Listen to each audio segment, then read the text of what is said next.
Donc Armand-Porthez, j'ai 60 ans, j'habite JR et j'utilise le service d'autopartage maintenant depuis 4 ans.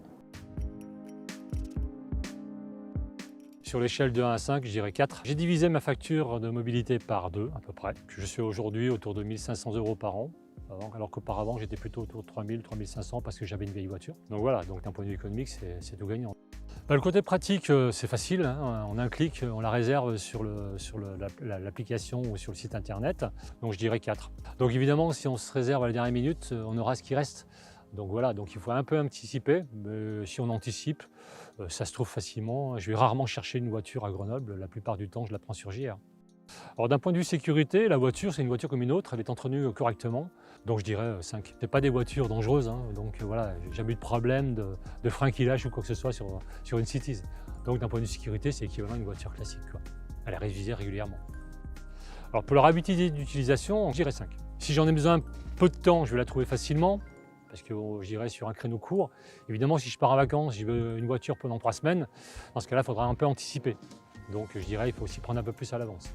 Mais en termes de réservation, c'est très rapide. En 2 clics, en moins d'1 minute, on réserve une voiture sur une application. Je dirais 4. La propreté, les voitures sont nettoyées régulièrement. Et en plus, on fait de l'autocontrôle. Ça veut dire quoi? Ça veut dire que quand on arrive dans la voiture, le boîtier qui est à l'intérieur de la voiture nous pose une question. Il nous demande dans quel état est la voiture. Est-ce qu'elle est propre ou sale? Donc on répond sur un critère de 1 à 5.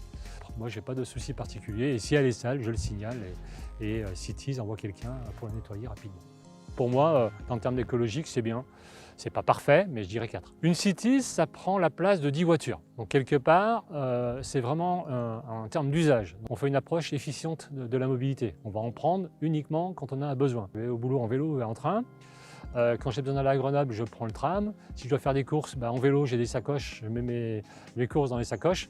Donc en termes d'écologie, bon ok, je prends des voitures de temps en temps, mais vraiment quand j'ai pas d'autre solution, quoi. Ces bâtons, ils ont une histoire, puisque une fois j'ai fait une rando de ski, et puis je les ai laissés dans la voiture. Et au bout de, comme je suis un peu étourdi, au bout de 48 heures, je me suis dit, ils sont où mes bâtons? Et puis je me suis dit, ah, effectivement, j'ai dû les laisser dans la voiture. Donc j'ai réservé la Cities, de nouveau, celle que j'avais prise à ce moment-là, et puis ils étaient dans le coffre, ils n'avaient pas bougé.